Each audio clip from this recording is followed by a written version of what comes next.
तो मेरे भाई एक बार ज़रा आप ये देख करके बताओ कि ये जो लिखा हुआ है क्या आप इसको पढ़ना चाह रहे हो? क्या ये आपको ऐसा देख करके लग रहा है कि इसमें थोड़ा सा ध्यान देना चाहिए, कि मतलब अपना फोकस इस पर जुटाने की हिम्मत हो पा रही है? मेरे को तो बिल्कुल अच्छा नहीं लग रहा, मुझे बिल्कुल भी देखने में मज़ा नहीं आ रहा। कुल मिलाकर के ऐसा लग रहा है कि यार इसको बस जल्दी से हटाओ। चलो हटा देते हैं। अब ये देखो, ये एक नया नोट है, किस बच्चे का है उसके बारे में आप देखो। पहले ये वाला पोस्टर देखो आप, ठीक है, जिस तरीके से इसने लिखा है, जिस तरीके से इसमें कटिंग है, डिजाइनिंग है, राइटिंग है, कलर का यूज करा हुआ है, बहुत बहुत अच्छा लग रहा है क्या? आप इसको रेटिंग करो, 10 में से रेटिंग करो, और इसको भी रेटिंग करो। इन दोनों को देखो और बताओ ये कितने कितने नंबर पाने लायक हैं। अब आप इसको रेटिंग करो और बताओ ये कितने नंबर इसको दिए जा सकते हैं। ठीक है, ये वो नोट्स हैं जो आपको बस एक नज़र में देख करके रेट करना है 10 में से कुछ भी नंबर की। अब आप इसको नोट करो, इन दोनों को आप रेटिंग दो अपने हिसाब से कि कौन से नोट्स को कितने नंबर दे सकते हो। और जो भी नंबर देना ना, चाहे मर्जी हो तो कमेंट बॉक्स में बता देना। ठीक है, ये प्लस ये और एक और नोट्स, आप इस वाले नोट को भी एक बार जो है अच्छे से देख लो, समझ लो और रेटिंग करो। अब जरा इसको भी रेट डाउन कर दो। ये वो नोट्स हैं, मतलब दोनों ही सेम पेज हैं। ठीक है, आप इसको देखो और हर चीज़ को देखो कि किस तरीके से चीज़ें लिखी हुई हैं, कैसी राइटिंग है, किस तरीके से कलर स्केचिंग कर रखी है, साथ में किस तरीके का जो डिज़ाइन है वो लेआउट वगैरह सब कुछ आप देख करके अच्छे से रेटिंग करो। इन सारे नोट्स को देखने के बाद में आपके दिमाग पे एक आइडिया तो आ ही गया होगा कि आज की ये वीडियो जो है ये किस पर होने वाली है, कि नोट्स कैसे लिखें, how toppers write their notes. जो टॉपर्स होते हैं वो अलग अलग तरीके के नोट्स लिखते हैं, लेकिन सबसे बेहतरीन नोट्स कौन से होते हैं, ऐसे कौन से नोट्स हम किस तरीके से बना सकते हैं कि उनको हमारा पढ़ने का बहुत ज़्यादा मन करे। कई बार ऐसा होता है कि हम नोट्स देखते ही बिल्कुल बोर हो जाते हैं, हमें समझ भी नहीं आता कि हम क्या पढ़ रहे हैं, क्या देख रहे हैं, चीज़ें रिकॉल नहीं हो पाती। तो ऐसे कैसे नोट्स बनाएं कि उनको देखते ही चीज़ें हमारे दिमाग में याद आ जाए। ठीक है, ऐसे नोट्स हम कैसे लिखें ताकि इंपॉर्टेंट जानकारी भी हो, बहुत फालतू की चीज़ें भी ना लिखी जाए उसमें, और जितना भी इंपॉर्टेंट मटेरियल है वो सारा उसके अंदर समाया हुआ हो। साथ में ऐसे भी नोट्स की कोई और देखे तो वो भी तारीफ करता रहे। और सबसे अच्छी बात, जैसे कि देखो एक साफ सुथरा घर होता है, साफ सुथरे घर में जाने में आपका जो मन होता है वो अंदर से खुश हो जाता है, लेकिन वहीं पर एक मैसी घर पड़ा हुआ है, सारा सामान अस्त व्यस्त पड़ा हुआ है सब कुछ उस घर में, बट हर चीज इधर उधर पड़ी है। तो आप बताओ दोनों में से कौन से घर में जाओगे? आप ऑब्वियसली उस घर में जाओगे जो सारा कुछ व्यवस्थित रखा हुआ है। एग्जैक्टली वही हमारे नोट्स में भी होता है। तो जो टॉपर्स होते हैं दोस्तों, वो अपने नोट्स को बनाते समय कुछ ना कुछ खास बातों का ध्यान रखते हैं, जो कि नोट्स बनाने से पहले ही दिमाग में डालनी पड़ती हैं। तो आज हम लोग उन्हीं सारी बातों पर बात करने वाले हैं कि कोई भी टॉपर किस तरीके से नोट्स को लिखता है ताकि वो जो नोट्स है बहुत ज़्यादा इंपैक्टफुल हो, उसके लिए बहुत ज़्यादा चीज़ों को आसान कर दें। तो कुछ बातें हैं जो आपको ध्यान में रखनी है। ठीक है, आइए एक एक करके बात करते हैं। सबसे पहले दोस्तों आपको समझना है कि नोट्स बनाने से पहले आपको क्या लिखना है उसके बारे में आपको पता होना चाहिए। अंडरस्टैंडिंग फर्स्ट बहुत इंपॉर्टेंट है। कि जैसे आप एक चैप्टर का नोट्स बना रहे हो, ठीक है, अब उस चैप्टर को आपने पढ़ा ही नहीं, उस चैप्टर में क्या है, कितना लिखना है वो आपको पता ही नहीं है, और आपने जैसे ही एक पैराग्राफ पढ़ा नोट लिखना शुरू कर दिया। ऐसा आपको नहीं करना है। अंडरस्टैंडिंग फर्स्ट का मतलब है आप एक बार ना पूरे चैप्टर को कायदे से पढ़ चुके हो, आपको पता होगी ये चैप्टर क्या है, इसके अंदर क्या चीज़ें हैं, कौन कौन सी चीज़ें इंपॉर्टेंट है, कौन कौन सी चीज़ें इंपॉर्टेंट नहीं है। ये तब तक आपको पता नहीं चलेगा जब तक कि आपने पूरा चैप्टर रीड आउट नहीं करा होगा। तो मैं कहता हूँ जैसे आपकी क्लास में केमिस्ट्री का फर्स्ट चैप्टर पढ़ाया जा रहा है, ठीक है, आप उस चैप्टर के नोट्स इमीडिएटली मत लिखो, जो पैराग्राफ पढ़ा है उसको इमीडिएटली मत लिखो, फर्स्ट उसको समझो, चैप्टर को समझो। जब तक पहला चैप्टर का पहला हेडिंग से लेकर के लास्ट की हेडिंग तक कंप्लीट ना हो जाए तब तक आप अपने सेल्फ नोट्स मत बनाओ। और जो नोट्स अगर आप बनाना चाहते हो, क्योंकि देखो कई बार हम पढ़ते समय ही लिखते हैं और वो लिखना चाहिए, बहुत इंपॉर्टेंट है, तो उसको रफ कॉपी पर लिखो, ठीक है, कहीं और लिख लो। लेकिन जो आपके पर्सनल नोट्स हैं जिसमें से आप बाद में रिवाइज करोगे, पढ़ोगे या उनको लॉन्ग टर्म तक याद रखोगे, वो अलग सेपरेट कॉपी होनी चाहिए। वो तभी आप करोगे जब आप चैप्टर को दोबारा से लिख रहे हो, समझ रहे हो, तब आपको पता होगा कि चैप्टर में कितनी इंपॉर्टेंट चीजें हैं, कितनी इंपॉर्टेंट चीजें नहीं है। इन सारी चीजों को ना एक एग्जांपल से भी समझते हैं। देखो यहाँ पर ना एक पैराग्राफ लिखा हुआ है महात्मा गांधी के बारे में। महात्मा गांधी के बारे में एक पूरा पैराग्राफ है, आप इसको पढ़ो और पढ़ने के साथ ही में नोट्स बनाना शुरू कर दो। दूसरा काम आप ये कर सकते हो, एक बार पूरा पढ़ लो, पढ़ने के बाद में समझ लो, देन फिर इसके बाद में दोबारा से पढ़ करके छाट करके इस तरीके के नोट्स बनाओ। तो आपको पता रहेगा कि कौन कौन सी इंपॉर्टेंट जानकारी जो है वो इसमें हमने फिल आउट कर दी है, कौन कौन सी जानकारी हमें छोड़नी है। और देखो नोट्स में कई बार ऐसा भी होता है कि कुछ जानकारी हमें पता होती है, बहुत पहले से बचपन से ही पढ़ाया जा रहा है कि हमें महात्मा गांधी का जन्म कब हुआ था, है ना, तो उसको इस नोट्स में लिखने की क्या आवश्यकता है, क्योंकि वो तो हमें याद ही है। जो चीज़ हमको याद है वो सारी चीज़ें हमको नहीं लिखनी है, जो चीज़ें हमें पहले से पता है वो सारी चीज़ें हमें नोट्स में नहीं लिखनी है। नोट्स में हमें लिखना है इंपॉर्टेंट जानकारी। इसलिए पहले अंडरस्टैंड करना है, देन उसके बाद में राइट डाउन करना है, ठीक है। फर्स्ट पॉइंट क्लियर हो गया। अब आते हैं दोस्तों सेकंड पॉइंट पे। सेकंड पॉइंट है हमारा कंसाइज एंड ऑर्गेनाइज्ड। कंसाइज का मतलब होता है छोटा, काम चलाओ, ठीक है, जितने में काम आपका हो जाए। ऐसा नोट्स ना हो कि आपने पूरा का पूरा पैराग्राफ उठा करके भर दिया। ये बहुत सारे बच्चे करते हैं कि उनको पूरी की पूरी लाइन लिखनी ही पड़ जाती है। अरे भाई, आप नोट्स किसी दूसरे को समझाने के लिए थोड़ी लिख रहे हो, आप नोट्स लिख रहे हो अपने समझने के लिए। जो लाइन आपने ऑलरेडी समझ ली है, उस पूरी लाइन को लिखने का क्या फायदा। आपको क्या लिखना है, उस लाइन में जो सबसे इंपॉर्टेंट पॉइंट है आप वो लिख लो, कंसाइज कर लो, और ऑर्गेनाइज्ड भी होना चाहिए। ऑर्गेनाइज्ड का मतलब, देखो बच्चे क्या करते हैं, कुछ भी पढ़ना शुरू करा और वो कहीं का कहीं भी लिखते रहते हैं। उदाहरण के लिए महात्मा गांधी जी की कहानी को एक बार फिर से लेते हैं। अब महात्मा गांधी जी का जन्म हुआ था अभी, उनके पिता का नाम था ये, उनकी माता का नाम था ये, वो काम ये करते थे, उनकी मृत्यु इस समय पर हुई थी, उनकी शादी इनसे हुई थी। अब ये अनऑर्गेनाइज्ड होगा। ऑर्गेनाइज कैसे होगा कि आपने सबसे पहले महात्मा गांधी का जन्म तिथि लिखा, फिर उनकी वहीं पर मृत्यु तिथि भी लिख दी। ये दोनों साथ साथ में रहेंगे, आपको याद रहेगा। अगर आप उनकी माता का नाम लिख रहे हो, वहीं पर उनके पिता का भी नाम लिखो, ठीक है। अब जब आप उनकी बाल्यकाल की कहानी लिख रहे हो तो उसको एक पास लिखो, और जब उनकी प्रोफेशनल लाइफ लिख रहे हो तो एक पास लिखो, जब उनका स्ट्रगल लाइफ लिख रहे हो, जब वो संघर्ष कर रहे थे, देश को आजाद कराने के लिए लड़ रहे थे, तो वो सारी चीजें एक पास होनी चाहिए। यानी कि जो भी आप लिख रहे हो वो ऑर्गेनाइज्ड होना चाहिए। जिस हेडिंग से लिख रहे हो उस हेडिंग के सारे मटेरियल को एक पास लिखो, प्लस कुछ एडिशनल इन्फॉर्मेशन भी अगर आपको ऐड करनी है तो उसको भी वहीं पर ध्यान से ऐड करो। ऐसा भी ना हो कि आपने कुछ भी कहीं भी कर दिया। So that concise and organised note जो होते हैं ये बहुत ज़्यादा इंपैक्टफुल होते हैं। जब आप इनको लिखना सीख जाओगे, स्टार्टिंग में थोड़ा सा देखो समय लगता है, ठीक है, लेकिन जब आप बढ़िया नोट्स बनाने लगोगे, यकीन मानो हर कोई आपसे यही बोलेगा कि भाई अपने नोट्स दिखा दे यार, मुझे बस देखने, एक बार मैं देख लूँ, पढ़ा तेरे नोट्स की तारीफ सुनता हूँ मैं। थर्ड पॉइंट दोस्तों आपको ध्यान रखना है कि हाईलाइट द की पॉइंट। बहुत सारे बच्चे ना हाईलाइट कुछ करते ही नहीं है। जरूरी नहीं है कि आप सब कुछ हाईलाइट करो, ठीक है, जरूरी नहीं है कि आप पूरे के पूरे नोट्स को सारा ही रंगीन कर दिया, क्योंकि नोट्स हैं यार, उसमें हमें मतलब सारा ही इंपॉर्टेंट है हम लिखते हैं, सो दैट पूरी कॉपी थोड़ी रंग देंगे। लेकिन उसमें भी ऐसी चीजें जो इंपॉर्टेंट हो, जैसे आपने एक पूरी लाइन लिखनी पड़ गई किसी वजह से, उसमें भी जो सबसे इंपॉर्टेंट हो आप उसको हाईलाइट कर सकते हो।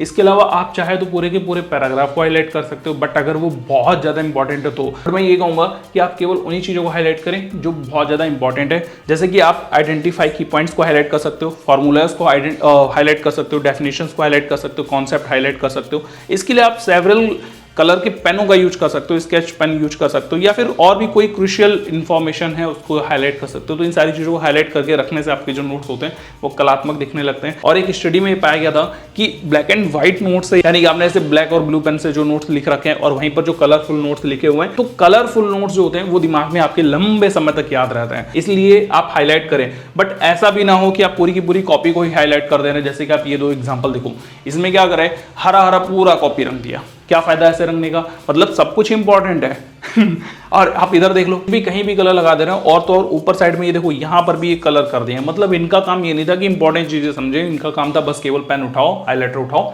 जहां मर्जी वहां पर पुतते चले जाओ। तो ऐसा नहीं करना है मेरे भाई। जो जरूरी चीजें हैं, हाईलाइटेड चीजें हों, जो इंपॉर्टेंट चीजें हों, उन्हीं को हाईलाइट करना सीखो, ठीक है।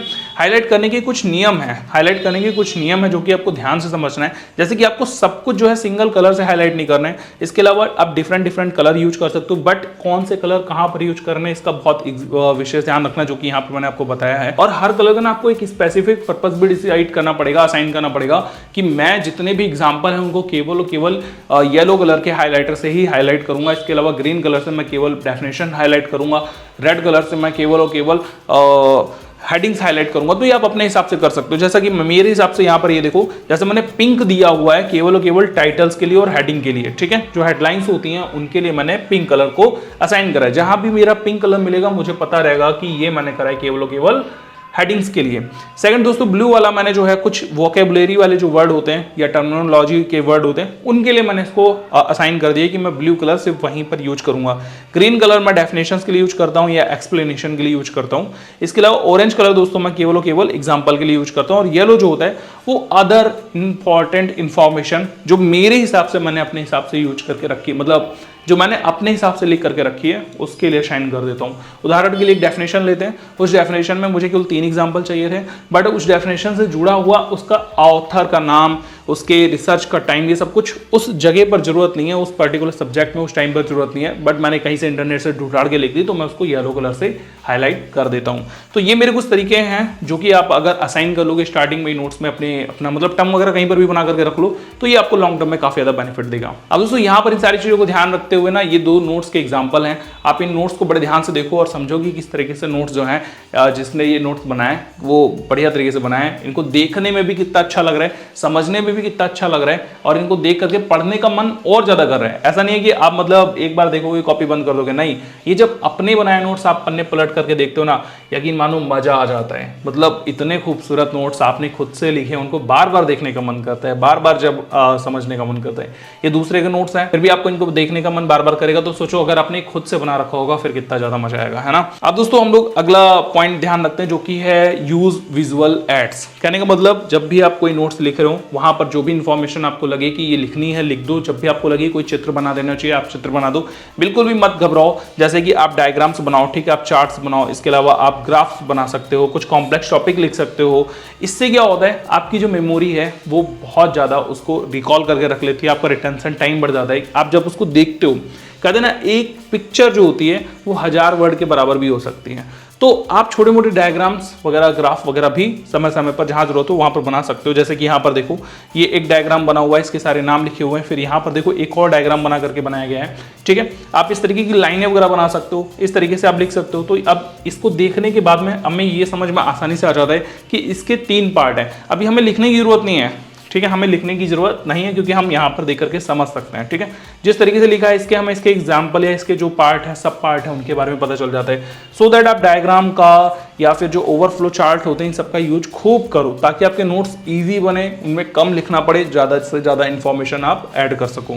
नेक्स्ट पॉइंट दोस्तों आपको ध्यान रखना है, वो है आपका एक्टिव लर्निंग। एक्टिव लर्निंग का मतलब होता है जब भी आप कुछ पढ़ रहे हो तो आप उसके इर्द गिर्द की चीजों को भी ध्यान रखो। कहने का मतलब जैसे कि आपने एक पैराग्राफ पढ़ा, उस पैराग्राफ में थोड़ी सी इंफॉर्मेशन है, तो आप थोड़ी और इंफॉर्मेशन अपने पास से कहीं से एक्वायर करके या फिर कहीं से देख करके, इंटरनेट से ढूंढ करके लिख सकते हो। एक्टिव लर्निंग से काफी ज्यादा बेनिफिट होता है, क्योंकि आप सिर्फ पर्टिकुलर टॉपिक को उतना ही नहीं पढ़ते, बल्कि उससे जुड़ी हुई और बहुत सारी इंफॉर्मेशन को अपने नोट्स में इंक्लूड कर देते हो, जिसकी मदद से जो आपके नोट्स होते हैं वो और ज्यादा इंपैक्टफुल हो जाते हैं, आपके नॉलेज में और ज्यादा विस्तार हो जाता है। सो दैट एक्टिव लर्निंग ना बहुत इंपॉर्टेंट चीज है। अगर आप इसका ध्यान रखते हो तो समझ लो आप अपने नोट्स अच्छे नहीं कर रहे, आप अपना ब्रेन अच्छा कर रहे हो, जो कि आपको अल्टीमेटली फायदा देगा। अगेन आपके सामने एक एग्जांपल यहाँ पर मैं रख रहा हूँ, आप इस तरीके के नोट्स बना सकते हो। आप जो है डायग्राम वगैरह बना करके काफी अच्छे नोट्स दिखा सकते हो, अपने आप को, अपने मतलब अपने दिमाग को दिखा सकते हो, ठीक है। तो चीजों का ध्यान रखना। नेक्स्ट दोस्तों आपको जो नोट्स बनाते समय ध्यान रखना है वो है रेगुलर रिव्यू करना। कहने का मतलब नोट्स आपको सिर्फ इसलिए नहीं बनाने कि आपने उनको बना दिया, बढ़िया सी कॉपी में लिख दिया, छाप करके रख दिया और आप जो है खुश हो गए। नोट्स बनाने चाहिए ताकि हम उसको रिव्यू कर सके, पढ़ सके, रिवाइज कर सके, है ना। तो जब भी आप एक नोट बनाते हो, कोई अच्छा सा नोट्स लिख रहे हो, ठीक है, आप थोड़ा बहुत उसको टाइम टू टाइम अपना रिव्यू करते रहो, आप उसको देखते रहो, पढ़ते रहो, बार बार पन्ने पढ़ते रहो, ताकि आपको जो है चीज़ें पता रहे कि हमने क्या लिखा हुआ है, उसमें क्या गलती हो सकती थी, इसमें क्या और ऐड किया जा सकता है, या फिर नोट्स देखने भर से ही आपका रिवीजन जो है ऑटोमेटिकली हो जाएगा। सो दैट आप रिव्यू जरूर करते रहें।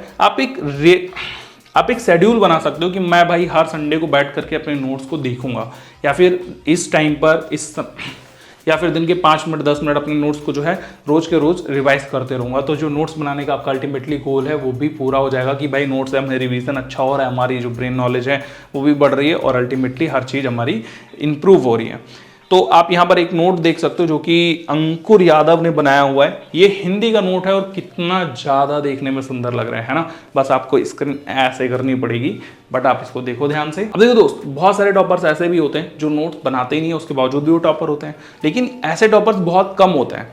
सो दैट ज़्यादातर टॉपर जो होते हैं वो नोट्स बनाते हैं, बट ये चीज़ देखी गई है कि सबके नोट्स एक जैसे नहीं दिखते हैं, हर किसी के नोट्स डिफरेंट होते हैं, डिफरेंट स्टाइल होता है लिखने का। सो दैट पर्सनलाइजेशन जो होता है ये हर पर्सन का अलग अलग होता है। आपका जैसा मन करे आप उस तरीके से लिखो, जरूरी नहीं कि जो मैंने पॉइंट बताया वही आप ध्यान रखो। बस ये है कि कंसिस्टेंसी आपके नोट्स में होनी चाहिए, रेगुलरिटी आपके नोट्स में होनी चाहिए। इसके अलावा जो भी पॉइंट्स मैं बता रहा हूँ उनको ध्यान रख करके आप अपना एक स्टाइल बना सकते हो, आप अपना एक लेआउट बना सकते हो, आप अपना एक पैटर्न बना सकते हो। इन सारी चीज़ों को ऐड करके आप एक बहुत ही सुंदर से नोट्स बना सकते हो जिनका फायदा आप बहुत अच्छे तरीके से उठा सकते हो। सो दैट पर्सनलाइजेशन अगर आप अपने नोट्स में रखोगे ये पर्सन टू पर्सन वेरी कर सकते हैं। नेक्स्ट पॉइंट आपको ध्यान रखना है कि नोट्स सिर्फ बनाने नहीं है बल्कि उनका समराइज भी करना होता है। समराइज करने के लिए आप जो है कॉन्सेप्ट को क्लियर करोगे तभी आप समराइज कर पाओगे। इसके अलावा नोट्स बनाते समय हमें ये भी ध्यान रखना चाहिए कि हमें बहुत बड़े बड़े जो कॉम्प्लेक्स टॉपिक होते हैं उनको जितना शॉर्ट में लिख सकें उतना लिखें, बट इंपॉर्टेंट इंफॉर्मेशन को मिस आउट ना करें। इस बात का भी आपको विशेष ध्यान रखना होगा। और सबसे जरूरी चीज कि जब भी आप नोट्स लिखें तो अपडेटेड रहें। कहने का मतलब 1-2 पन्ने छोड़ दो भाई, ठीक है। जब भी आपका एक टॉपिक कंप्लीट हो जाए उससे थोड़ी सी गैप छोड़ दो, थोड़ा सा जगह छोड़ दो, कहीं पर भी स्पेस छोड़ दो, ताकि इन फ्यूचर फ्यूचर कोई इन्फॉर्मेशन ऐड करनी हो उसके लिए हमारे पास जगह पहले से बनी रहे। मैं तो कहता हूँ जब आपका चैप्टर खत्म हो जाए 2 पन्ने छोड़ दो और आगे बढ़ जाओ, उसके बाद से लिखना शुरू करो, ताकि इन फ्यूचर आपको कल को कोई क्वेश्चन ऐड करना हो तो वहाँ पे ऐड कर लेंगे, कोई आंसर ऐड करना हो तो वो ऐड कर लेंगे, कोई टॉपिक ऐसा लग रहा है गलत हो गया तो वो ऐड कर लेंगे, है ना, या फिर कोई और इन्फॉर्मेशन ऐड हो गई, कुछ भी ऐड हो सकता है, टाइम ऐड हो सकता है, अपडेट हो सकता है, कल को कोई वाला पॉलिसी कैंसिल हो जाए, नई पॉलिसी आ जाए तो वो भी आप वहां पर लिख सकते हो। तो 2-2 पेज छोड़ दोगे, कोई दिक्कत ही नहीं होगी। फाइनली दोस्तों सबसे इंपॉर्टेंट चीज है, ये सारे पॉइंट ना आपके लिए बेकार हैं अगर आप प्रैक्टिस नहीं करते हो। तो सिर्फ एक बार नोट्स में अप्लाई करोगे तो कोई फायदा नहीं होगा, आपको करना होगा ये सारी चीजें बार बार। कहने का मतलब जब भी आप नोट्स लिखने बैठो आप इन सारे पॉइंट्स का ध्यान रखो, प्लस आप अपना सबसे इंपॉर्टेंट चीज कि आपका नोट्स लिखने का पर्पस क्या है उसको हर बार ध्यान दो। जैसे कि जब हम पढ़ने बैठ रहे होते हैं तो हमारा अल्टीमेटली गोल ये होता है कि ये टॉपिक हमें पता होना चाहिए, ताकि इससे हम अपने मार्क्स बढ़ा पाएं। ये टॉपिक के 1 नंबर का है, 2 नंबर का है, 5 नंबर का है। इसी तरीके से जब भी आप नोट्स लिखने बैठो तो आपको पता होना चाहिए कि ये नोट्स हमारे रिवाइज करने के लिए, ताकि हम अपनी जो कॉन्सेप्ट है उसको बार बार रिवाइज कर पाएं, इजीली समझ पाएं और लंबे समय तक की याद रख पाएं। खास करके एग्जाम में तो लिख ही पाएं, कम से कम इतना समय तक तो याद रहे। सो दैट नोट्स बनाते समय आपको इन चीजों का बहुत विशेष ध्यान रखना पड़ेगा। बार बार प्रैक्टिस करते रहने से आप और अच्छे नोट्स बना सकते हो, अपनी अच्छी स्टाइल दिखा सकते हो, जिस मेथड से आपको इजीली अंडरस्टैंड हो जाए। जैसे कुछ लोगों को केवल पॉइंट लिखने से मजा आ जाता है, कुछ लोगों को पूरा पैराग्राफ लिखना होता है, जो भी आपको इजी लगे उस तरीके के नोट्स बना सकते हो। इसके अलावा अपने नोट्स की फोटोज खींचकर गूगल ड्राइव पर अपलोड करके उसके लिंक भी डिस्क्रिप्शन में दे सकते हो, ताकि बेस्ट नोट्स हमें पता चल जाए कि आपकी कौन सी स्टाइल है लिखने की। तो ये दोस्तों वो सारी पॉइंट्स हैं जो कि आप अगर ध्यान रखोगे तो भाई हम सबकी हेल्प होगी, क्योंकि आप जैसे जैसे ग्रो करोगे वैसे वैसे हमारा देश ग्रो करेगा, और वैसे वैसे हम सबकी इकोनॉमिक्स जो क्या कहते हैं कुछ कहते हैं, ठीक है, जो भी कहते हैं वो ऊपर हो जाएगा। और जब वो सब ऊपर होगा तो भाई सब मजा तो आएगा ही, है ना। तो होप सो आपको ये वीडियो अच्छा लगा होगा। अगर आपको ये वीडियो अच्छा लगा तो इस वीडियो को लाइक कर देना भाई, मेरे दोस्त अपने दोस्त के साथ शेयर कर देना कि हाँ भाई साहब शिवम भैया की वीडियो है, शेयर कर लो, मतलब देख लो, मजा आ जाएगा नोट्स कैसे लिखते हैं। और जो भी अच्छा नहीं लगा हो वो मुझे कमेंट में बता सकते हो। इसके अलावा और भी ऐसे बहुत सारे इंपॉर्टेंट टॉपिक जो आपकी स्टूडेंट लाइफ को और ज़्यादा इजी बना देंगे, उसके लिए आप इस चैनल को सब्सक्राइब कर सकते हो, पीछे की जाकर के वीडियोस देख सकते हो, और भी बहुत कुछ है, मतलब जो भी चैनल पर रहता है अब ज़्यादातर सारे यूट्यूबर्स बोलते हैं वही सब कुछ मेरे साथ भी है, ठीक है। तो मैं मिलता हूँ आपसे अगली वीडियो में, तब तक गुड बाय, टेक केयर, अपना ख्याल रखो, बाय बाय।